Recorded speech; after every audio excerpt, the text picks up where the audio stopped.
If they had a spin-off that was Mary Taylor, Ken Barlow and Kurt, I'd be all in for that. Even I might watch that.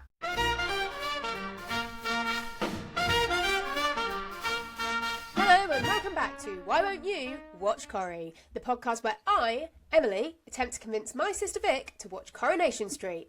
And this week, the pressure is on. Oh God, I don't think I like the sound of that. I'm Emily and I am increasingly invested. And I'm Vic, and I'm still not watching. And before we get into it, it's time for the Corrie Conversion Scale update. Of course it is. Now, last week, Vic remained at a 2. A strong, steady 2. And no movement through the week? No movement this week. Okay. But now we are less than 1 week away from the Corrie 5 death and the Swarla wedding. Yeah, I'm not as emotionally invested in that as maybe you think I am.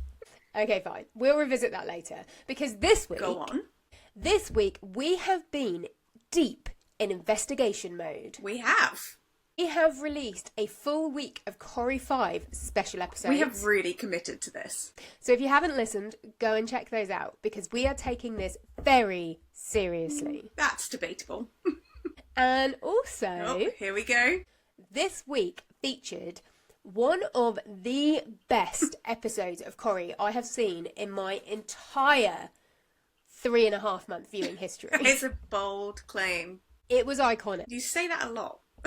No, but seriously, Vic, this was actually iconic. I remain unconvinced.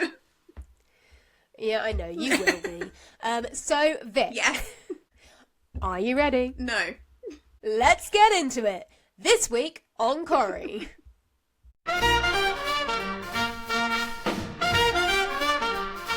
Okay, Vic, this week on Corrie, it was another big story week, like last week, but actually we had one huge story running through the entire week, and then probably some mediums and some smalls, probably more mediums. As we know, we are working towards the Corrie 5 and the Swarla wedding. The Swarla wedding, obviously, it doesn't seem to really be featuring much, besides the odd tidbit that they have just had their invitations out and that they're divorced and they can go ahead. Stressful that they've only just sent invitations out. I'm sorry. What if people are busy? And actually, today... I know.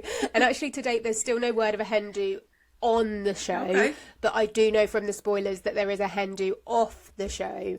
Wait, what? So no, there's not a hen do off the show. That's weird. They don't just randomly do a hen do. I know from the spoilers that there will be a hen do. Okay, fine. Week. That's what I mean to say. It makes more sense. Yeah. Yeah, that does. The characters they don't have time in the 22 minutes day, so they just make the actors go out and have their own hen do for their characters they play. Go enjoy it. It sounds fun. That's normal. Yeah. Fine. Mm-hmm. Okay, let's get into it. The first story we're going for is Theo and Todd. That is our first storyline of the week. And Vic, if I'm being honest, you know how I always like to make a mockery of things. Yeah. And I always like to see the funny side in things. There is no funny side, actually, really, this week to this story. In fact, if anything, I think I probably need to start this with a trigger warning on domestic violence. Okay. So let's start. So we start on Monday. Obviously, we knew that they were going to Belfast. Yep. That was the plan from last week. This week, they're preparing to go. And Todd is, on Monday's episode, says that he needs to let Summer know, who is... I think I've mentioned Summer a few times. She seems to have this really close relationship with Todd. I'm not really sure of the backstory there because obviously I've started watching in January, but they have like this connection. I think he's kind of like a father figure to her. Okay. So he goes to see Summer. Summer basically is like, I can't believe you're going tomorrow because it's obviously been brought up. Yeah. Their move date, and she then talks about how she thinks that Billy, who died in the Corriedale. So remember last week we found out that Big Bad Baldy had told her that Billy was killed by someone. Yeah. Not that he died as a consequence of the crash. So she then says this to Todd and says that she thinks it was Theo, but she can't work out why he would do it. And then Todd pulls his face and she's like, you know why he would do it. And at that point, Theo walks in and sort of takes him away. Oh, shit. Yeah. So at the end of Monday's episode, and I am kind of going to go through this quite quickly because there's a lot to get through. Yeah. So at the end of Monday's episode, they're having dinner and Todd says, I can't go with you tomorrow. Summer's really struggling. I need to stay back with her to make sure she's okay, but I will come in the next few weeks, kind of thing. Max 4 weeks. And Theo seems to be okay with it. They finish dinner and he's like, yeah, fine, you need to stay, no problem. Todd goes into the bedroom to put away some clothes that he had packed because he's now staying for a few weeks, and Theo follows him and locks him in the bedroom. Oh, God. Okay. Yeah. So then we go into Tuesday's episode, and Tuesday's episode is basically a lot of it's the Todd being locked in the bedroom, and Theo is going through various stages of banging on the door and saying things. Sometimes he's angry, sometimes he's feeling guilty, sometimes he's sad. So he goes from like crying excessively to blaming Todd to telling him how much he loves him, and this whole like roller coaster of emotions through the night. And it goes through the night because then the alarm sounds in the morning for their 7 a.m. wake up for when they're meant to be going to Belfast. Right. So one thing that happened on the Monday, is Todd had said to Summer, come and see us off, we're leaving at 7 a.m. So come and see us off in the morning. So at 7 a.m, Sarah Platt, Summer and the Undertaker ring on the doorbell to say, we're here to see you off. Theo answers and is like, it's a ring doorbell, and obviously have a video doorbell, so he answers on his phone. He goes, oh guys, you've missed us, we've already left, is what he says. And Todd, I know, so they haven't, because obviously Todd's locked in the bedroom upstairs. So then Todd is throughout the morning and saying, let me out, you can trust, and Theo keeps saying, I can't trust you, the second I let you out you're just going to leave me, blah blah blah. So Todd says, I know how I can you can trust me, let me ring Sarah and corroborate your story, and then you'll know that you can trust me. So kind of begrudgingly, Theo opens the door, gives him the phone. Todd rings Sarah, and Todd backs up Theo's story and says, no, we've already left. Sorry, we didn't get a chance to say goodbye. We were just so excited, so we left. Oh. So then Theo lets him out the room, and they're kind of packing, and they've decided that they're going to catch the Belfast train, the Belfast ferry later in the day. Theo goes in for a shower, and when he does that, Todd frantically is packing things and then tries to leave, but obviously Theo has locked him in the house. Yeah. As he's looking for the keys, Theo comes out the shower and he jangles the keys and says, are you looking for these? Then we see Theo get backed up against the wall, and then it changes scenes onto something else. And then we get to the very end of that episode, and Todd rings on Sarah's buzzer and goes, I need help, whatever. She runs down and he's been beaten black and blue, basically, and he collapses on her doorstep. Wow. So then we go into Wednesday's episode, which was genuinely one of the best bits of TV I've seen in a long time. And I know it's a soap, and I know that, you wouldn't necessarily expect that sentence from a soap, but the way this whole episode was done, the acting in it was insane. It was so good. The reason I thought the episode was good, so it starts off with Theo in the police station. Okay. He wants to get taken to the police station first, which was interesting. And that is the only flaw I would say, if I'm being honest. They probably should have taken him to the hospital first, but goes to the police station first and gives his statement. And the whole way that it's Lisa and Kit that are interviewing him, and the way that they both interview him is sensitive. It's gets the right information out of him. It's really good. The way he answers the questions, you can tell he still thinks that he's a little bit in the wrong.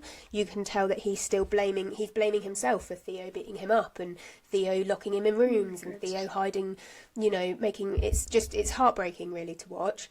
But also then that happens.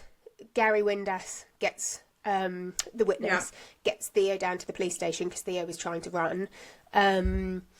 And I think that was it. And then he does end up in the hospital, and he's got internal bleeding, and has to. Glad he got there. And has to, but it was good he got there. But the thing that is also happening in this episode, which is also why it's really good, there's a concurrent storyline. It's not even a concurrent storyline. We just see snippets of this woman who's obviously there for domestic violence, and she ends up going back to her partner, and there's a junior police officer who's dealing with that, and she's like, I just don't understand, why would they do that? And Lisa gives this speech about domestic violence and how people who are under that, dealing with that, how, you know, they, you know, if you're not, basically about how you don't always realise the situation you're in, or, you know, you will go back sometimes because you don't think you kind of get convinced otherwise, or just kind of, I can't articulate it actually the way that she did, but she says it in such an absolutely brilliant way, and it's like I would say a 3-minute monologue of her talking with like clips going on around it. But also what I didn't realise until I saw it on the Corrie TikTok is a lot of people within it are wearing purple,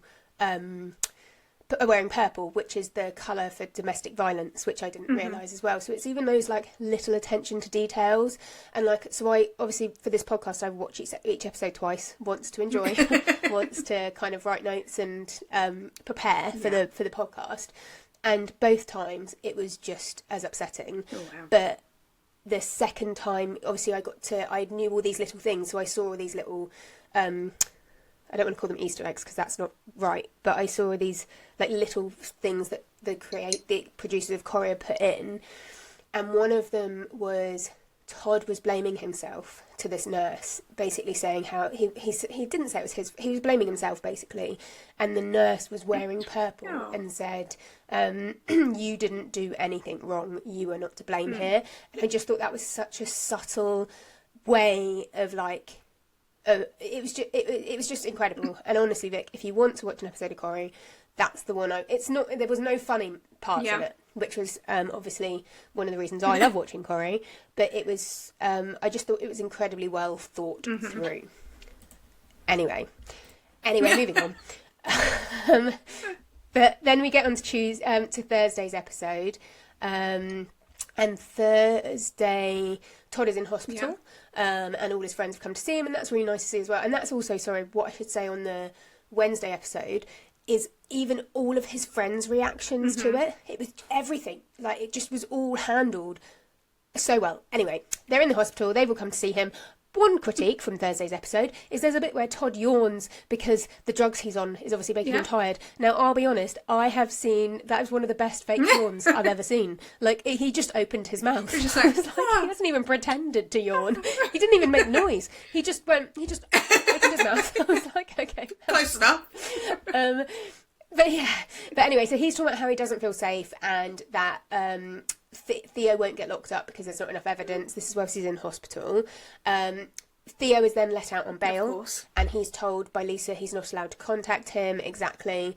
Now, all the gang are in the Rovers at one point, and when I'm talking about the gang, I think I've talked about this particular gang before. It's Sarah Platt, it's the 2 witnesses from the wedding, it's the Undertaker and his Mrs. Cleaner and his sister are the sort of the gang, and Mary Taylor was there also.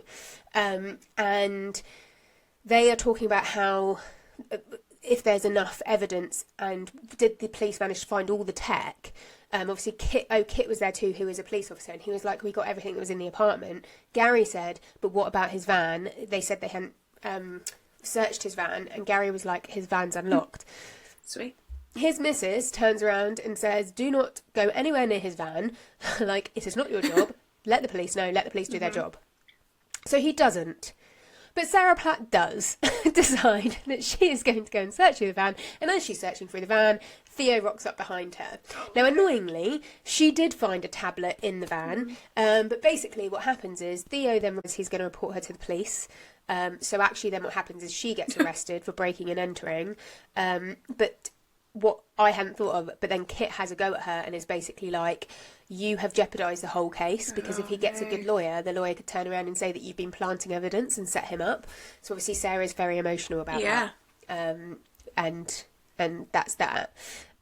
Side story is Mary Taylor. So Todd is going to move in with the Undertaker, and I think Glenda lives there, and Mary Taylor lives there for some reason. I have no idea why. So Mary Taylor's buying a load of snacks for important for them. It's important.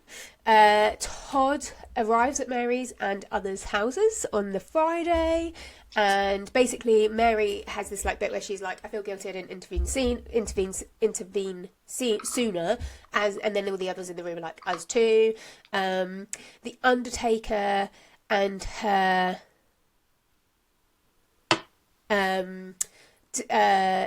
so then later in the day, yeah, there's also a scene where the cleaner is helping Todd sit down at one point, but if anything, it looks like she's like supporting him down. I'm like, this guy is covered in bruises, just let him sit down on his own.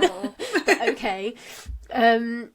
Yeah, so then the Undertaker and tries to make things normal, is talking about the business, but then Todd's like, I need to get back to my house and get some stuff out of, like, some clothes. Yep. And so the Undertaker's like, I'll go with you, and then whilst he's there, he has a panic attack, which was quite hard to see as well. Then they go back, and then the gang are all supporting him at the house, and then Mary Taylor comes down at one point with a bat, like a gold rounders bat, and is like, I found it, don't worry, if he comes round here, I'll protect you, basically is what she says. And it was a real highlight of mine. I love Mary Taylor, she needs more scenes. Her and her bat. If they had a spin-off, if they had a spin-off that was Mary Taylor, Ken Barlow and Kurt, I'd be all in for that. Even I might watch that. Yeah, like some weird sitcom. So storyline 2 of the week is a mini, which is going to go... So the way I've organised the stories this week is there's a lot of stories that are related and intertwined. So it's a big one, Theo and Todd, and then we actually have a mini next. Okay. So this mini is Summer and Big Bad Boldy. Okay. So basically, we know from last week that Big Bad Boldy was speaking to Summer about Billy's death. Summer is convinced that Carl is telling the truth. But obviously he hasn't told her at this point who it is, and she's convinced it's Theo, which we obviously previously said. Carl then turns around to Summer and says, you must have got an inheritance from Billy dying. If you pay me that, I will give you all the answers you want, basically, in terms of Theo. Yes, Big Bad Boldy. There's a reason he's one of the villains. Let's be honest. Big Bad Boldy, so she goes, no, like, I'm not going to do that. The next, and then Bernie, who is also in the sort of Summer world, she goes and tells Debbie, Carl's mum, what he did. So Debbie, when we get to the Debbie storyline, that's one reason why she gets really mad at him. Big Bad Boldy then the next episode goes to see Summer again and says the offer still stands. She is still saying no currently. But by the end of the week, they meet in an alleyway, an oh-so-secret alleyway. There are a lot of alleyways in Coronation Street, but they meet in an alleyway, and she says she wants... And this is obviously after the domestic abuse really comes out, and she goes, she wants Theo gone, she wants him to rot in prison, and she will give Carl, Big Bad Boldy, 10k to get him in prison, but only once he's there. So she's not going to pay anything up front, she's going to do it after, and he just goes, okay, noted, and walks off. Okay. So that's that storyline. I think, obviously, as usual, as it has been for the last few weeks, the last few months, we're building up to the next week. And I think, that could be a little prediction there. Okay, moving on. Bigger storyline this time. So this, as I said, I'm grouping storylines together. So this one is the sister is linked all through the next 3 storylines. The first one is Mel, sister, Roy. Okay. So do you remember last week when Roy went to his bat convention? The one he didn't go in the end, though. He didn't go in the end because he had a tickle in his throat, which we found out this week. Because basically what happened was Mel decided that he was going to set fire to Roy's rolls. Not Roy's rolls. Because that's where all of his trouble started. Now, the sister walked into Roy's Roll, went to do a shift at Roy's Rolls in the morning, and she's the only person who knew that Roy was back, because she walked in, Roy was there, the electric was off, and he was like, Mel clearly wasn't a good electrician, or a real electrician, all the electrics are broken, I'm not very well, so we're just going to shut today, you've got the day off. So she goes and spends her day doing whatever she does. Roy goes to bed, and in that he says that he's taken he's taken something to help him sleep because he's not feeling very well. Later on, Bernie, Dev, and Carla are stood outside Roy's Rolls watching the smoke come in, and they're all convinced he's away with the Bat convention. Oh no. So they're all, I know, so they're all like, he's not there waiting for the fire engine to come, and then Sister comes running around the corner and goes, no, Roy, and runs into the burning building, finds Mel trying to set a light even further to the building. We didn't see any fire in this building, we just saw a lot of smoke. Sees Mel like really setting fire to it, runs, and then the next thing we see is her coming down. Obviously, when Carla realises that Roy's in there, she tries to get into the building as well, but everyone holds her back. She's getting married in a week. She can't go into a fire. Well, exactly, and I imagine Roy's walking her down the aisle, so he really needs to not die, but he doesn't, because the Sister and Mel save him, because Mel didn't realise that Roy was there, so he was never trying to kill Roy, he was just trying to destroy his business.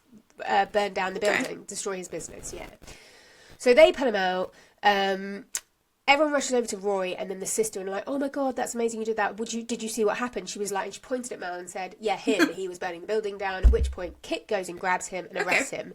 Mel says, you're going to regret that. Because obviously, Kit beat him up the other week. So Mel then obviously gets taken away, gets taken for questioning, and he says that Kit was the one who pushed him over, who attacked him before. Now, Kit's boss and Kit are both like, well, he's obviously got a vengeance for anyone against Bernie. He said Bernie's name, he said Devin, now he's saying my name, so it's not, this is ridiculous, which is fair.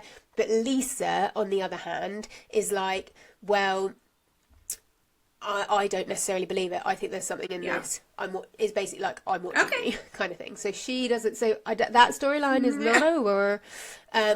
But basically, then Roy ends up moving into the Connor Swain household. I am not entirely sure how they all fit in this house, if I'm being honest. How big is this house? There's a lot of people in there now, right? I mean, currently there's Lisa, Carla, Connie the baby, Betsy, Ryan, Roy and Nina, who lives with Roy, who's another character. There's 7 people living in this house, and from looking at it, I mean, I would say it's got a max of 3, but looking at it, I'd say a 2. But then there is a conservatory. Maybe I have no idea. I am not in charge of the logistics. Much like the Corrie timeline, the Corrie spatial awareness is also something that blows my mind. But anyway, so he moves in with them, and that's that.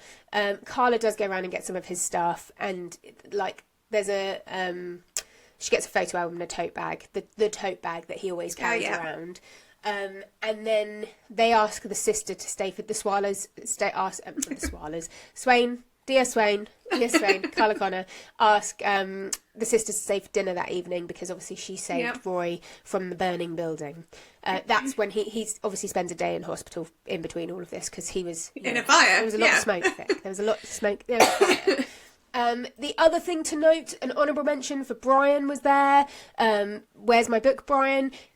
He didn't necessarily do a lot when he was stood outside in the burning building, but he was there. Was he holding a book? And I feel like he should be. At least he wasn't holding a book, but I feel like his presence. It was enough for me to note it and write a comment saying Brian is there. So I feel like I need to let you know that Brian was there. Okay, cool. And then that's that story basically. Mm-hmm. And in that storyline, within the Roy one, when she invites the Sisters to stay for dinner, that's when Lisa says to Carla that she's lost her warrant card. Oh. So then we move on to the follow-up storyline from this, which is Swarla. So now we're going into Swarla. Just going to highlight that. I feel like, we've got to talk about that. The only little appearance of Swarla together this week was to do with the warrant card. Obviously, Lisa had quite a big part because she was in the Todd storyline. She was obviously, with the Bernie and Mel storyline. But yeah, Lisa's still looking for her warrant card. There's one bit where she's like tearing the sofas apart and Carla comes down and is like, what are you doing? And she's like, I'm looking for my warrant card. And then Carla's like, come here, and makes her give her a hug and is like, I know you're super stressed, you had a horrible day yesterday. And it was really nice to see because it was like they were going back to their Becky issues. And Carla was there for her, but she's giving her a hug and saying, don't worry, like I know it's stressful, but you're really good at your job, you're a hero, and all of that. And then all of a sudden she goes, "Where's the baby?" And then like panic, goes to run upstairs. And Roy is holding the baby because Roy has like heard her fussing and brought her down. But I was just like, that is a little bit like you've got, I was going to say the tiniest little house, but actually it's quite clearly a mansion. There's clearly hidden rooms. So, but she'd obviously panicked that the baby was missing in this household. I was just like, what? Well. So that's the Swarla. The saga of the warrant card continues. And it continues into our next storyline, which again is linked. It's the sister. Yeah. So the sister this week, obviously we know she's got the warrant card, and in the week we see her use the warrant card. So there is a girl, a child sat on a bench, and she throws some rubbish on the floor, and the sister walks over with the warrant card and is like, "You need to pick that up." And it was very much like, you know that scene in Friends where Phoebe gets the police badge and she starts using it for like things like that. So it was... Yeah, it literally was just like that. Excellent. And so, but then the sister then turns around and goes, "Actually, I'm going to need to confiscate that." And she takes the little girl's iPad and is like, "Yeah, I'm taking that from you because we've had a spate of thefts of iPads, and I need to take it and make sure that it's not one of those. It looks suspiciously like one that was stolen." So she walks away with it. And then I know what you're thinking, Vic. You're thinking that iPad's going to end up in her box. But no, it does not. It does not end up in her box. What she does is she then gifts the iPad to Lily, David's daughter, in the house. So she's stealing iPads? Is that what She's, so it's really, which then obviously leads to an argument between David and Shona, because they're like, "We had said we weren't going to buy her an iPad until her birthday, now you're just giving her one," and they decide that she can't have it, and then David and Shona have like a row. David kind of slags off Shona to the sister, which isn't a great idea, and... Yeah, but there is one funny scene where they're having this row about Jodie and basically slagging her off in the kitchen, and Jodie sat in the lounge. Now, let me say, the size of the kitchen to the lounge is probably... I'm not good with measurements, but it's not far. It's probably not got a door on it. For all. Oh, no, it's all open plan. It's an open plan living area. So I was just a bit like... She can hear you, could have gone upstairs. You know she can hear you. Could have gone upstairs, could have gone out, could have waited till she went to work. But no. That's terrible. Excellent. And that is Roy, Swarla and the sister.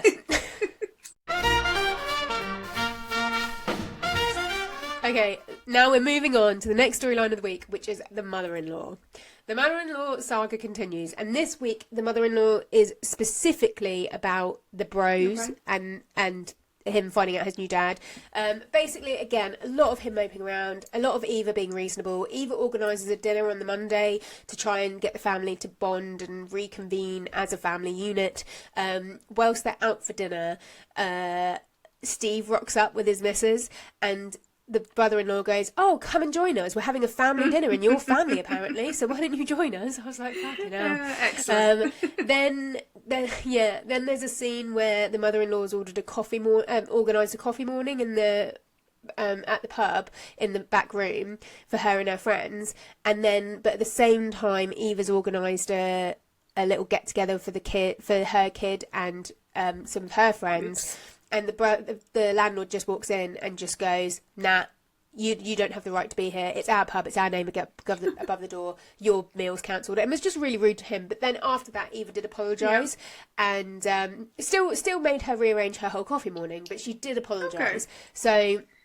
So they seem to be developing this quite nice bond. But at that point, the mother-in-law starts slagging off... They start talking about Megan, and she starts slagging off Megan and basically saying how she's going to kill her. But she doesn't say that. She's like, "If I ever see her, like, I'll have no issues. I may look like an old brittle woman, but I'm not. And I'll take her out." And as she's saying this, D.S. Swain walks in. Oh, God. And D.S. Swain is there. D.S. Swain is there to give an update on the case. And basically, from what I could gather, her update was that there was currently no update. So, cool. Yeah, that was good. And then, So then later in the week, the mother-in-law is back to being rude to Lauren for no apparent reason. Steve comes into the Rovers, she's rude to him. Then the landlord comes out and decides that he's going to have a drink with Steve and is rude to the mother-in-law. and then also at that point, the landlord decides to announce to the whole pub that his dad was Jim McDonald and that his mum had an affair. Okay. So at that point, the mother-in-law grabs him and marches him round to the back, and they have a conversation about it. But that is what happened with the mother-in-law this week. Just basically a lot of infighting. It sounds like she's trying to make enemies left, right, and centre, but of only her family. I mean, it does. It does, but I also don't hate her. Like, I like her. I felt sorry for her in scenes. I was just like, so I found out it was 46 years ago that she was with Jim McDonald and obviously had this child. Yes, his son only just found out. Yes, she didn't tell him when he could have had this, like, genetic heart problem. But, like, life is hard. We're all just trying to get by. Just give the woman a break. Up there. Fair. Okay, Vic, we are moving on to the penultimate storyline of the week, and that is Debbie Webster. Debster. She is the one with the MIA, the stroke, was in prison, Big Bad Boldy's mum, etc. So at the beginning of the week, she still has her claw bandages on from when she burnt her hands last week, which I loved. So the beginning of the week was when we saw Bernie come and say to her that your son is trying to extort Summer out of money. Yeah. So Debbie has to have a very frank conversation with him about that. He sort of schmoozes a little bit and is like, she got it the wrong way. I never said that. Okay. Then on the next episode, Carl pops around to see her. Ryan is there. So I'm sort of wondering if Ryan has moved out of the Swarla household whilst Roy and Nina are there. Mainly because Corrie has a really good way of just things happening without really much context. Yeah. But I just found it weird that he seems very at home there. But anyway, so Carl pops around, Ryan's there making brew, and they have a heated conversation, and in that conversation, Carl does fess up to the fact that he knows that Billy was killed by Theo, by someone else. He doesn't tell her who at that point. And she's like, how long did you know? And he's like, quite a while. And she was like, so you just let me rot in prison whilst you knew that I didn't kill Billy? And he was like, yeah. Sorry. And she's like, you play games with people's lives. And then she screams at him and she kicks him out. And I literally was like, yes, Debbie, at the TV. I was very happy with her. But then she had a dementia moment and just sort of like stared into space and kind of was not in a good way. Okay. So Ronnie is obviously very unhappy with what has happened. And there's numerous scenes with Ronnie and Carl like getting at each other. And that's that. One of the episodes at the end of the week, Debster decides to go for a run, which I absolutely love. She had these big headphones on, this cool get-up, and then Ryan's like, I'll go for a run with you. Now, he is wearing his smart work attire. So he was like, I'm just going to put my trainers on. I'm like, what, and you're going to keep your shirt and your... Yeah, I know. I was like, okay. And Big Bad Boldy comes for a chat with Debster. Basically Big Bad Boldy comes to speak to her again and makes things worse, and everyone's just really mad at each other. But Debbie's mad at him, understandably so. Ronnie's mad at him. He's schmoozing, and it's all just a bit of a mess there, basically. The key takeaway is that, yet again, Corrie is making somebody exercise in inappropriate exercise clothing. And the final storyline of the week is a really small one. It's The Undertaker. So obviously last week we knew that The Undertaker had to sell his business because he owed all these legal bills and whatever.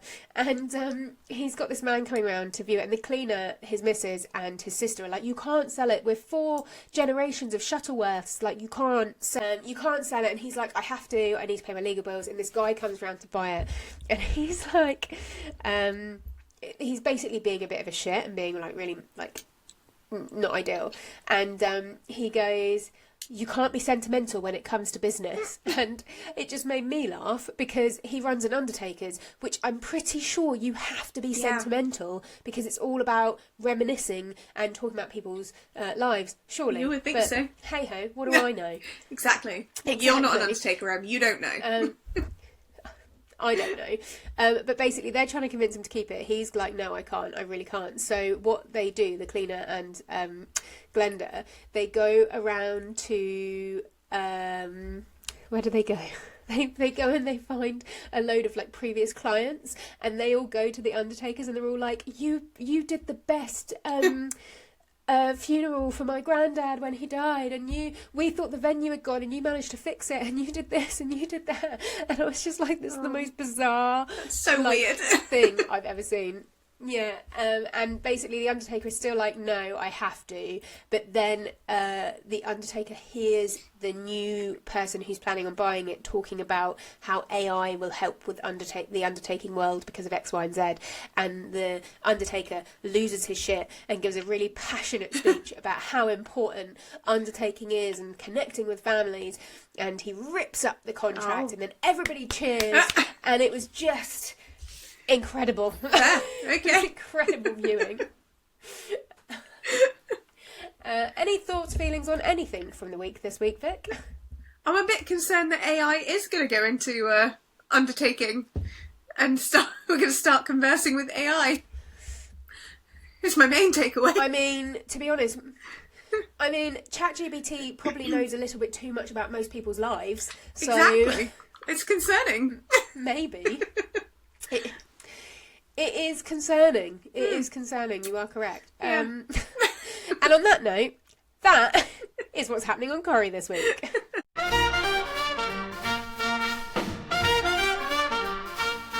Okay, Vic, we are moving on. We are moving on to the part of the show that we know and love. It is the Coronation Street Stats Report. This is the part of the show where I talk numbers, because I don't get enough of it in my day job, so why not bring more of it to the podcast? I do love numbers. And this week, I do love a number. They're just, you know what you're getting with a number, Vic. Well... And this week, we are going to start with the all-important villain energy. I feel like this is high. This week, do you know what? It's actually not. It's surprisingly low. Okay. It's only a 2 this week. Wow.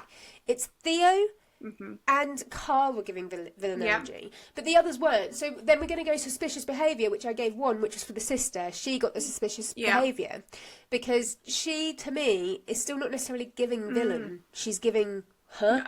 I mean, she was a hero this week, so... She was a hero this week. And actually she was. And I do think she's got elements of good in her. I just think she's got a lot of issues, personally. Yeah.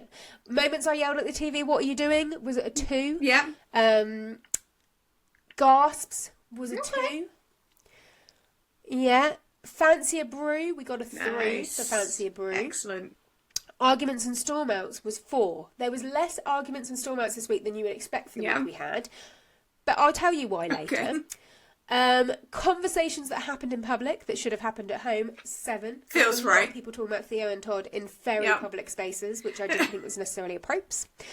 We're going to do Don't Be Daft, because I know I like to save this one to the end, but I don't feel like that's the most important this week. So Don't Be Daft, we had 1 this week, so it stayed. It's stayed. Back. It's had its redemption song. It is back. Laughs was at a 13. As you can imagine, this was not the most comical of weeks. No. There was a whole episode without a single laugh. So we're at a 13, which is still a good amount. It's still good. Solid number for considering the week you've had. Yeah. So. Exactly. A surprisingly high week this week, Vic, for meaningful stares. Really? How? Yeah. Why? 12 cases of meaningful stares. There was a lot of people thinking about Todd, I think, and there was a lot of people obviously didn't have the words, so they just had the stares. There was a lot of meaningful stares this week. We had 12. I know. And Vic, we have a new tally. Oh, excellent. What is it? This was actually a suggestion from Legacy Lauren, and it's slightly different. So hers was specifically aimed at Sarah Platt. Okay. But Sarah Platt had a big week with Todd, so I just did this one is the white wine tally of the week. How many glasses of white wine were consumed in Coronation Street this week? And the answer is 14. Okay, that's quite good numbers. I like it. It was quite good numbers. So that one will be staying for at least one more week whilst we see how that goes. If you've got the wedding next week, it's going to be a lot of wine. I'm going to basically spend my whole wedding just trying to catch the wine in people's hands. I might have to watch that episode a few times. At least twice, maybe 3. At least twice. I mean, okay, and that is our Coronation Street stats report.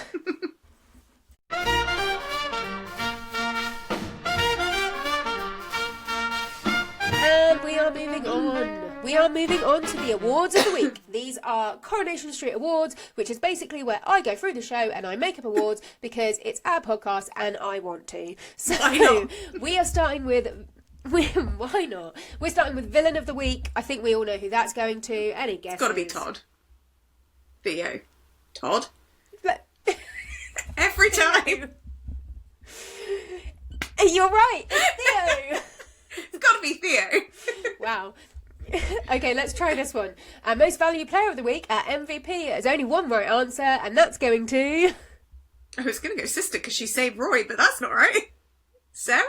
No, it's Todd. It's going to Todd. Okay. And this is for a slightly different... Normally I've judged this very much on the character, but actually for this one it's the actor. Like, his Wednesday episode was very, very good. So that was sneaky of me, actually, getting you to guess that. Because, yeah.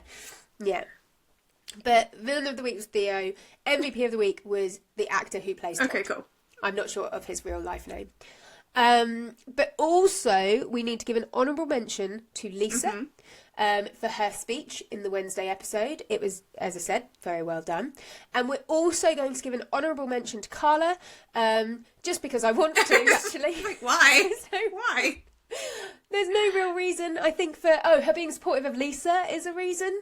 I just wanted to give an honourable mention to Carla because she had some great airtime. No, it was her relationship with Rory. I quite enjoyed her and how supportive she was of Lisa. So honourable mention to Carla too. Okay.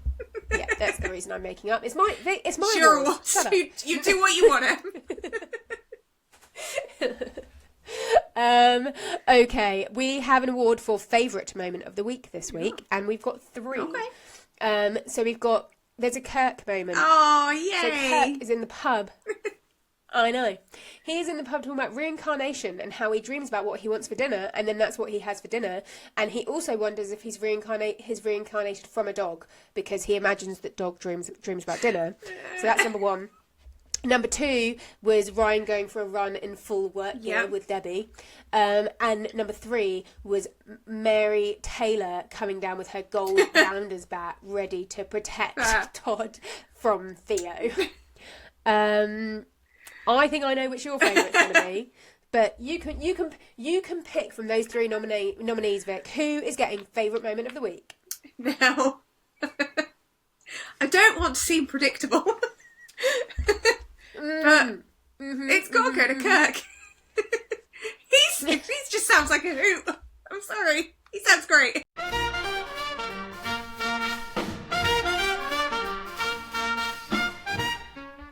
And now, Vic, we are moving on to Last Orders. Last Orders is the part of the show where I take somebody from the cobbles that week and I decide if I would go for a drink with them, because that is how I like to make all my life's choices. Are you pub drink worthy of drunk? Would I go for a drink with you? What? Yes. Yes. And Vic, this week we have got Eva, the daughter-in-law, the landlord's missus, Will's stepmum. The sensible one. The sensible one. Leanne's half-sister, something like that. That's confusing. Yeah. She's intertwined, but mainly works and owns the pub. Thoughts? She sounds great to go for a drink for already. Okay. Like, I mean, free drinks, maybe. lock-in potential. Yeah. She sounds like she's got good stories. She's got a good head on her. She'll be sensible, I think. Yeah. Maybe she won't. Who knows? Yeah. She seems great. I agree with all of these things. So far, I've not seen her be unhinged. Like, I feel like with a lot of the characters, there's been moments where I've been like, Yeah. But with her, just like the captain of the ship. Like, she is a steady hand. She is, quite sensible. I do think she's probably quite fun also. She owns a pub. She runs a pub. So I think I haven't seen that side of her necessarily as much. but I'm convinced it's there. So she's got to be fun. She has to be. It's one of the rules of running a pub, surely. Although I worked in pubs for a while and I remember some of the landlords, and I'm not sure that statement's entirely true, if I'm being honest, because they're all... No, it is. But yeah, okay. Gotta be fun. Okay, let's start. Small talk ability. It's got to be high. It's got to be high. She runs a pub. You have to be able to talk. We're putting a lot on this, running the pub. We are. I mean, it's not a failing pub, so it's got to be... That's good, right? It's not a failing pub, but you are correct. So, progress. It's also the only pub in town. Well... Swings and roundabouts. I'm sure people have other options. Yeah. They do. They have the bistro and they have the hotel. And they have drinking at home. And they have drinking at home. They do. Okay, so small talk ability, I'm going to give her a solid 4 out of 5. Yeah, fine. And not, I'm happy with that. Yeah, not because I don't think she doesn't not deserve a 5 out of 5, but I don't want to commit to a 5 out of 5 just yet for her. Yeah. Drama risk. She's in a couple of big stories. She is, but is she one to bring the drama to a drink? I don't know. She may want to discuss it. Yeah, so far, as I said, she's been completely hinged, completely stable. So I don't think she would be that dramatic. I think she would keep the level-headedness, if I'm being honest. I think, you know how some people have the ability to be absolutely wasted drunk, and as soon as drama happens, they can just sober up like that? Yeah. I think she's one of those. I think if she needs to be sober and level-headed, she's our gal. She's the one getting you home when you can't walk. 100%. 100%. She's the one making sure all her girly mates have made it home. That's her. So I'm going to give her, for drama risk, I'm going to give her a 1. I don't think there is much drama around. No. I think there's drama around her, but she keeps it so calm that you, as the drinking partner, wouldn't necessarily realise that there was a lot of drama going on. Yeah, I agree. Gossip value. Again, it's kind of the same argument with the drama. She's probably knows a lot, but will she share a lot?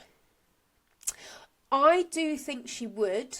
Yeah. I think I'll give her a 3. I don't think she'd be like over gossipy, but I think she would be. I think she would share enough that you'd walk away feeling like you knew stuff, but you wouldn't know everything. Yeah. I think that's where she'd sit.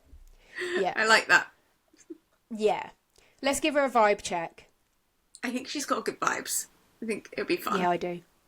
I can't see this going badly. Be a good laugh. Yeah. I can't see this going badly. I like that you said that. I'm going to give her a 4 again. Yeah. Can't commit too much, but you know. Yeah. Exit plan needed? I don't think you would need one. I think if she's had enough, you could leave, and I think if you've had enough, you could leave too. I don't think that emergency phone call is unnecessary. Yeah, I agree. I think she'd be quite... And I don't think she'd be offended if you were like, I want to go home. I'm going to go home now. I think she'd just be like, yeah, cool. See you later. I mean, she's already home. Get home safely. Exactly. She's just got to walk upstairs. Exactly. Second point probability. Yeah. High. Yeah. High. High, I agree. Owns the pub. Whether or not she likes it or not, you're in there for your second drink. If she is not keeping me back for a lock-in, I'd be pretty pissed off. I'd be like, come on over. Let's have a lock-in.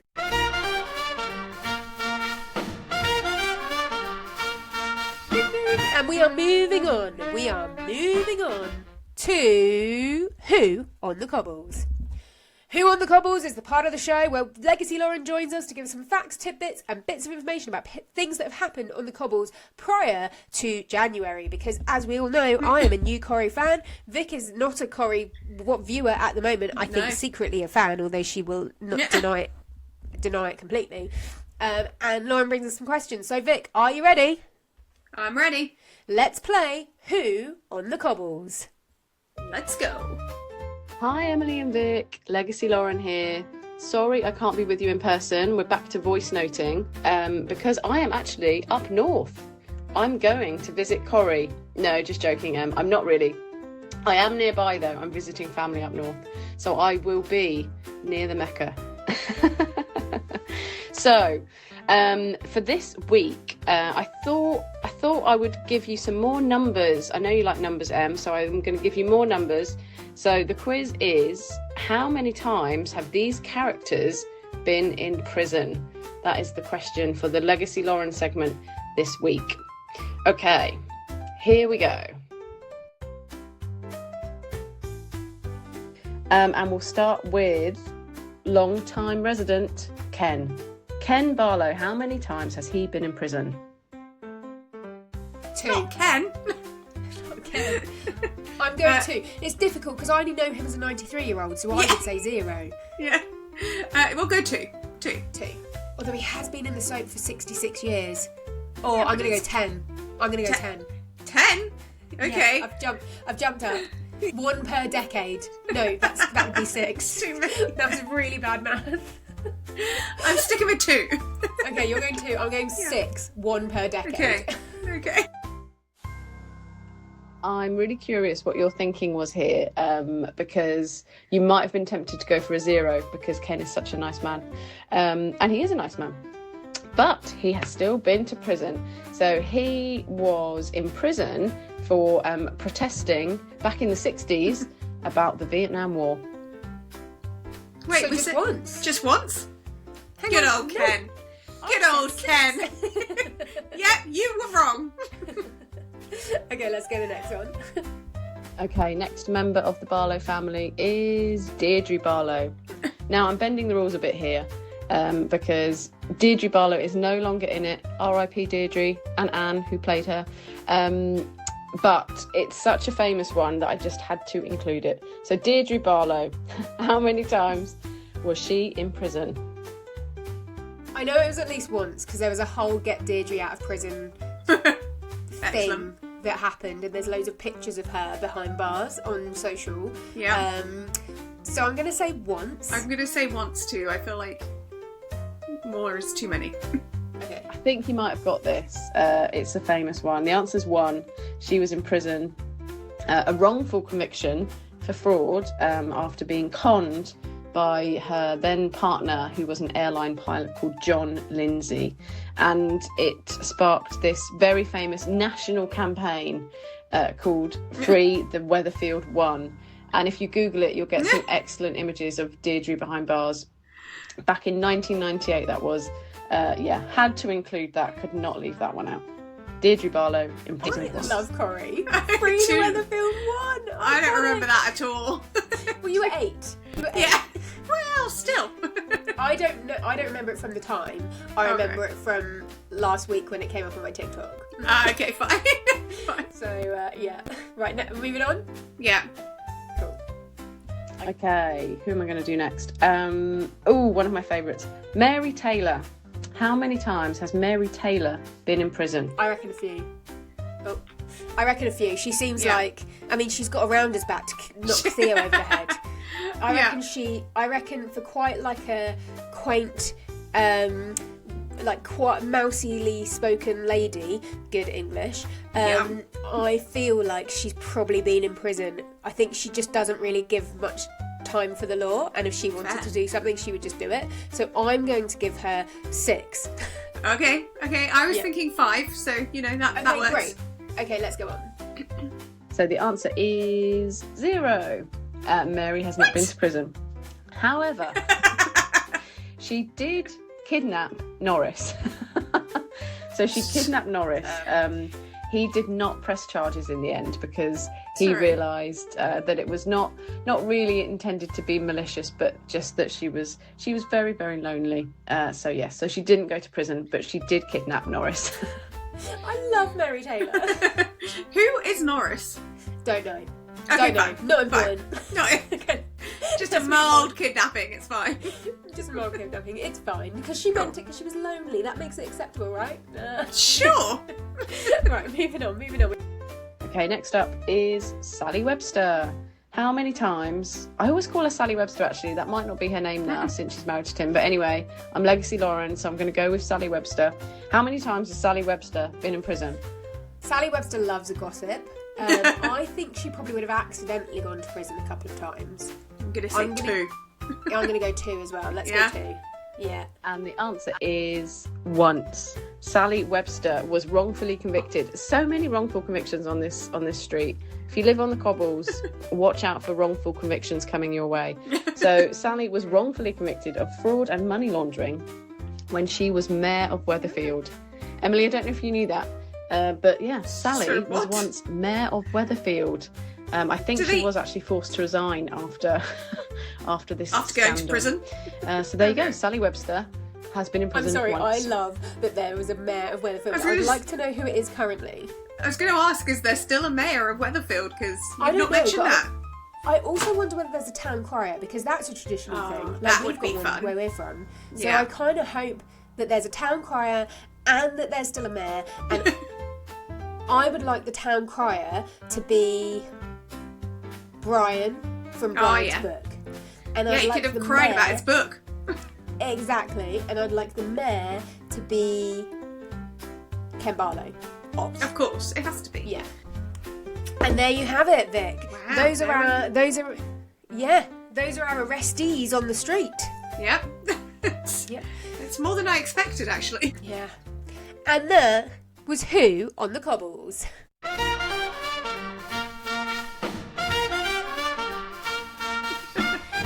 Okay, Vic, we're moving on to our the final week of our bonus segment, Cludonation Street. That is true. This is Cludonation Street. Now, obviously, we've had a week of Cluedo. We have obviously I've now filled you in with a little bit more of what's been going on the street. Now, obviously, I put it out to our socials to see what people thought. There's a lot of people thinking Theo or Carl. A lot of people thinking Theo. I've had one person who thought Megan might be killed. So far, no one has said mother-in-law or sister to me on socials or in real life. No. So I think our top 3 contenders are also our top 3 from our special episodes. That is true. Very true. So Vic, Cludonation Street. Yeah. Who are you going? This is your last guess. Who are you locking in this week? Well, like you say, the top 3 at the moment seem the most likely. But I don't want to play it safe like that. Ooh. So I'm going to say sister. Oh, no, am I? Yeah, no, sister. Sister. Not with Estelle Baguette, because Roy's Rolls has just burnt down. With I'm going to say she's going to get hit by a car. Okay. She's going to get run over. Yeah. I hear you. On the street, because where else do you get run over by a car? Exactly. I hear you. I don't know what she's going to be doing. Probably running after somebody. Being chased by somebody, in fact. Not running after Maybe the little girl whose iPad she stole. Maybe. Who knows? Maybe. Okay, I am going to go for... do you want to add anything else before I say mine? Nope, I'm good. Okay, I am going to go for Theo. Yeah. Getting killed by Carl. Okay. With a wrench. Back to the wrench. Theo killed by Carl with a wrench in the Rovers. Okay. Which is wild, because there'll be a lot of witnesses, potentially. Especially if it's open. And I'll be honest, in rush hour.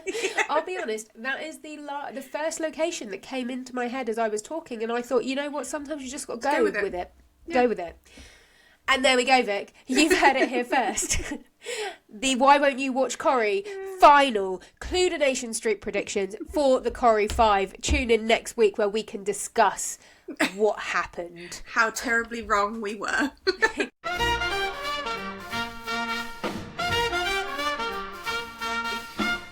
Now, Vic, we are moving on to the final part of the show. I can go and get my dinner, but mainly the most important part of the show. Where are you on the conversion scale? Have we gone up? Have we changed? I feel like today's episode was a bit melancholy, was a bit sad, partially because of what happened in the week, partially because I'm just quite hungry, so lacking enthusiasm. But tell me, Vic, Where are you on the scale? What are your thoughts of this week? Tell me. Are you any closer to watching Corrie? Well, it has been a week. It's been a very drama-filled week. It's been an emotional week from what I've heard from all sources. I mean, that's fair. It sounds like it was a very well put together episode that dealt with a lot of problems that many people are going through. So with all that and everything you've told me this week, I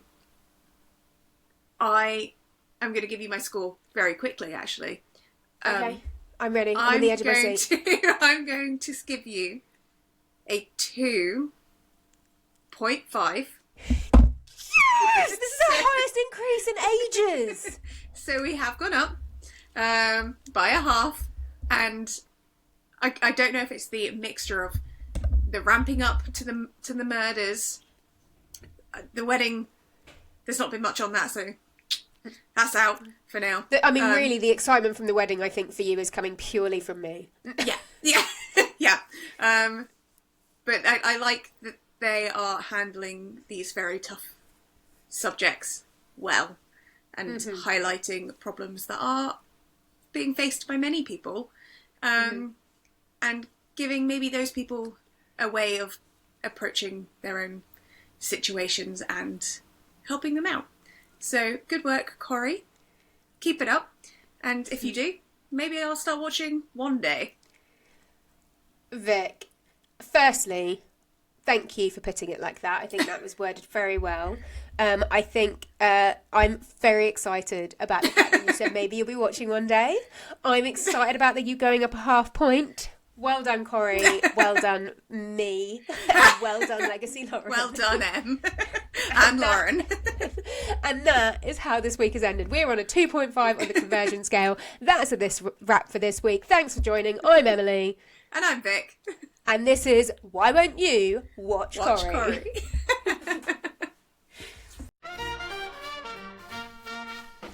And if you like the show, you can go over to our social media where you can follow us there. We are on TikTok, Insta, X. And I think I accidentally joined Threads this week, but we are on at I honestly don't know, to be honest. We are on at Why Won't You Watch. We are also on email, whywon'tyoutwatch@gmail.com if you want to get in touch about anything you've heard on the show today. Or if you've got any tips on how I can get Vic higher up the scale, because I mean, this, even though there was a bigger movement this week, we're still quite slow. Yeah, well.